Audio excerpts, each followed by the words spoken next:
आप बैठे हैं, मुझे इतना नहीं घबराना, बट ये इंसान हर वो चीज कर रहा है सर जो ये सरकार से बेनिफिट ले सकता है सिस्टम के लिए। मैं मंत्री से भी बात करूंगा और मुख्यमंत्री से भी बात करेंगे। जी सर। आपको भी पता है। और मैंने इन्हें भी मुद्दा बताया तो इनके साथ एक सर और थे, उन्होंने मुझे कहा मैडम आप बैठ जाइए, आपको यहाँ जितना हो जहाँ हो पाएगा आपको टाइम दिलाया जाएगा। मैंने क्या?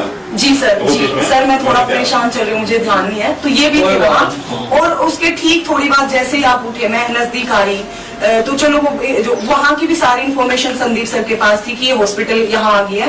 और मैंने इनसे रिक्वेस्ट की कि सर मेरी बहुत खराब कंडीशन है, मेरे एक सेकंड में आया हुआ था जी, मैं तो देखा मैं किसी को कुछ आया नहीं आया, ये मुझे बाद में पता लगा कि आप थे।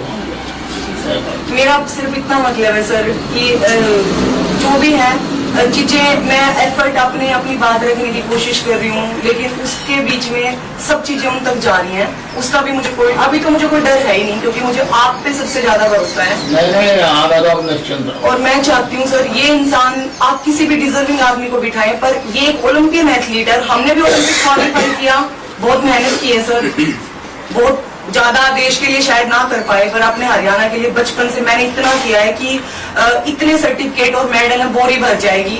लेकिन सर अगर मोदी सरकार आपके होते हुए अगर ऐसे जानवर जो बैठे हैं, मेरे को कुछ नहीं चाहिए, मुझे सिर्फ ये चाहिए, इसने मेरी मर्जी के खिलाफ जो मेरे साथ चीजें करने की कोशिश की बार बार, जो मेरा मेंटली और फिजिकली वो चीज चाहिए सर, मुझे इसको इसकी सजा मिलनी चाहिए, चाहे उसके लिए जो मर्जी हो जाए, मैं हर कीमत दूंगी, क्योंकि अब तो मैं खड़ी हो गई हूँ अपने साथ।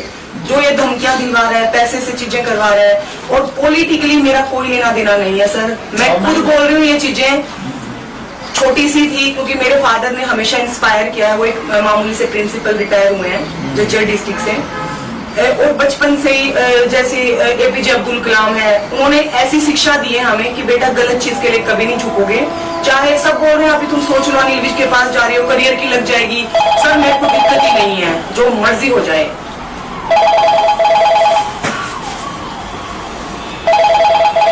अच्छा, मुझे कुछ नहीं चाहिए, ये इंसान अभी मेरी जो भी कंप्लेंट है वो चंडीगढ़ में है सर, और SIT हो या कोई भी हो, मुझे काम सबसे पहले मुझे आप पे भरोसा है, कानून पे भरोसा है।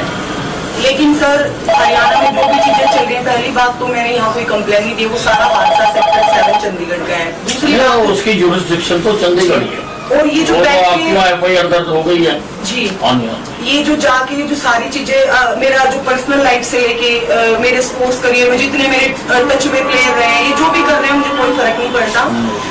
दूसरी चीज सर ये कुर्सी से हटे इंसान, क्योंकि मैं बिल्कुल श्योर नहीं हूँ, हालांकि आप बैठे हैं मुझे इतना नहीं घबराना, बट ये इंसान हर वो चीज कर रहा है सर जो ये सरकार से बेनिफिट ले सकता है सिस्टम के लिए, क्योंकि कुर्सी पे बैठा रहेगा कोई भी, चाहे वो कोई IPS अधिकारी है, सब प्रेशर में रहेंगे। इसलिए मैं यही चाहती हूँ सर, जब तक दूध का दूध पानी का पानी ना हो, ये इंसान कुर्सी पे ना रहे। और सर आपने मुझे हमेशा ऐसे बेटी को किया, और मैं एंड तक लड़ूंगी सर, मैं बिल्कुल समझौता नहीं दूंगी किसी भी चीज में, मैं इस इंसान की रियलिटी हर खिलाड़ी के सामने, देश के हर इंसान के सामने लेके ही आऊंगी। मुख्यमंत्री जी से भी करते हैं, और मुझे किसी प्रकार से सिस्टम से कहीं किसी चीज से सर मेरा कोई लेना देना नहीं है, जो चीजें जहाँ हो रही हैं, बस मुझे मेरे लिए जस्टिस चाहिए। और ये खिलाड़ी होके इसने ये किया है ना सर, शायद कोई और इंसान होता तो शायद मैं एक प्लेयर होके इसने जो चीजें की है सर, क्योंकि वहां लेवल जाने के लिए मैं 30 साल की हो गई सर, मैं 14 साल से खेलना शुरू किया था, मतलब मैंने पूरी जिंदगी दे दी स्पोर्ट्स को, तो सर एक डिजर्विंग आदमी जी sir, thank you so much sir. उनकी सारी बात ध्यानपूर्वक सुनिए, मैं मंत्री जी से भी बात करूंगा और मुख्यमंत्री जी से भी बात करेंगे, और बिल्कुल इंसाफ करेंगे इस मामले में। और सारी बात मैंने शुरू से सुनी है, हर बात को मैंने ध्यानपूर्वक सुना है, और हमारा काम है सबको इंसाफ दिलाना। सर मंत्री जी को काफ़ी पहले से, जब से ये खेल मंत्री थे तब से इनसे काफ़ी उम्मीदें रही हैं हमेशा, और इन्होंने हमेशा हेल्प किया है। एज ए बेटी आते ही बस तुरंत मुद्दा सुना और हमेशा ही इन्होंने हमेशा मदद की है। और आज भी मुझे पूरा विश्वास था ये डेफिनेटली ये मेरी बात सुनेंगे, टाइम देंगे, और जो भी हक की बात है, न्याय की बात है, ये उसके पक्ष में जरूर मदद करेंगे, और इन्होंने वही किया। और मुझे जी मैम क्या है पूरा मामला, थोड़ा बताएंगे आप हमारे दर्शकों को? जी ये थोड़ा सा काफ़ी मतलब इस पूरे साल फरवरी से अभी तक काफ़ी हैरेसमेंट का मामला था स्पोर्ट्स मिनिस्टर के अगेंस्ट, संदीप सिंह के। तो काफ़ी बार उन्हें मना किया, प्यार से चीज़ें मना की, बट उनकी वो हरकतें लगातार चल रही थी, बंद होने का नाम ही नहीं ले रही थी। तो एक होता ना कि इंसान कब तक चुप रहेगा, है ना, आप जितना अवॉइड करोगे, लेकिन एक टाइम ऐसा आता है कि आपको आवाज़ उठानी पड़ेगी। तो उन्होंने मुझे हर हिसाब से ऑफिशियली, मेंटली, फिजिकली, हर तरीके से उन्होंने मुझे हैरास किया है। तो एक एंड होता है हर चीज़ का, जो मेरा हो चुका था अभी।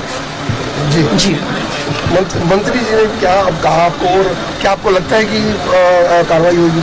मुझे पूरा विश्वास है, उनके खिलाफ पर्चा दाखिल हो चुका है, मैंने अभी मुझे यहीं से पता चला है, और पूरी कार्रवाई होगी, क्योंकि मुझे अपने देश के सिस्टम पे, कानून पे, हमारी सरकार पे, हमारे सब मीडिया भाइयों पे, पूरी आम जनता पे पूरा भरोसा है। बिल्कुल पक्ष इनके इस्तीफे की मांग कर रहा, तो आप क्या मांग रहे हैं? देखिए मैं इसमें कोई भी पॉलिटिकल मुद्दे पे बात नहीं कर रही हूँ, क्योंकि हम लोग खिलाड़ी रहे हैं, हमने सारी उम्र हमेशा सिर्फ ग्राउंड को दी है। तो लेकिन ये जब तक इस कुर्सी पे बैठे रहेंगे तो सिंपल सी बात है, इसमें मतलब जो भी इन्वेस्टिगेशन होगी उसमें प्रॉब्लम्स आएंगी। तो ये मेरी खुद की भी राय है कि जब तक ये इस्तीफा नहीं देंगे, किसी भी इन्वेस्टिगेशन का पार्ट मैं खुद भी नहीं बनूंगी। इस्तीफे की मांग कर जी बिल्कुल, इनको इस्तीफा, और साथ ही जो इन्होंने मेरे साथ किया है उसकी में कड़ी से कड़ी सजा मिले। और ये इंसान सबको पता चलना चाहिए कि एक आप ओलंपिक लेवल पे खेल के और आप एक दूसरे नेशनल टीम के, इंडियन टीम के एथलीट के साथ आप ऐसे दुर्व्यवहार कैसे कर सकते हैं। जी बिल्कुल, उनको कड़ी से कड़ी सजा मिलनी चाहिए, और मैं उस चीज़ पे पूरा स्टैंड लूंगी, और आखिरी दम तक मैं इस चीज़ पे लड़ाई करूंगी। जी सर, ये देखिए सबकी अपनी पर्सनल चॉइस है, बट जो चीज़ मेरे साथ हुई, ये अगर उनके साथ हुई होती या उनसे रिलेटेड किसी के साथ हुई होती तो उन्हें समझ में जरूर आता, लेकिन आज वो मेरा दर्द देख नहीं पा रहे हैं। लेकिन धीरे धीरे मुझे पूरा भरोसा है, जैसे जैसे टाइम जाएगा, क्योंकि देखो छोटी मोटी खिचर पिचर चीज़ें हो जाती हैं, क्योंकि हमेशा टाइम सर्कमस्टेंस कब किस टाइम कैसे होते हैं ये कोई नहीं जानता। बट डजंट मीन कि छोटी मोटी नोक जोक हर किसी की, एक नॉर्मल आदमी से लेके खिलाड़ियों के बीच चलती है, पर डजंट मीन कि आप किसी को अलाउ कर रहे हो कि ये रेप अटेम्प्ट करो तो उसमें आप किसी का फिजिकली शोषण करो, उसको मेंटली उसको हैरेस करो, तो वो सही है। तो उन्हें भी टाइम पे जैसे ही थोड़ा टाइम मिलेगा उन्हें वो भी विश्वास करेंगे। तो मैं खुद एक प्लेयर हूँ, तो सोचिए मेरे में कितना पेशेंस लेवल होएगा कि मैंने फरवरी से अभी तक इस इंसान की इतनी घटिया हरकतें, मैंने सर स्पोर्ट्स इन सब चीज़ों के माहौल में खराब ना हो और लोग स्पोर्ट्स के लिए गलत राय ना बनाए, इसलिए मैंने पूरा कोशिश की कि मैं इस चीज़ के ऊपर मतलब इसको मैं अवॉइड करूं, लेकिन मैं जितना कर सकती थी मैंने उतना कोशिश की। लेकिन एक एंड होता है ना लास्ट, कि आप कब तक बर्दाश्त करोगे जब आपने इतना टॉर्चर हो कि आप घुट घुट के मर रहे हो दिन डे बाई डे इस आदमी की हरकतों से। तो ये प्यार से इसकी चीजें पूरी नहीं हुई, तो फिर इसने ऑफिशियली हमेशा कोई ना कोई ऐसा एटमोस्फेयर तैयार किया है कि ये लड़की तो चल के मेरे पास ही आएगी, क्योंकि पहले मैं एक एथलीट थी स्टेट की, तो भी मैं एक स्पोर्ट्स मिनिस्टर के अंडर में ही हूँ, और जब मैं एक एम्प्लॉय हूँ तो सिंपल सी बात है मैं डायरेक्ट उनके अंडर में काम कर रही हूँ।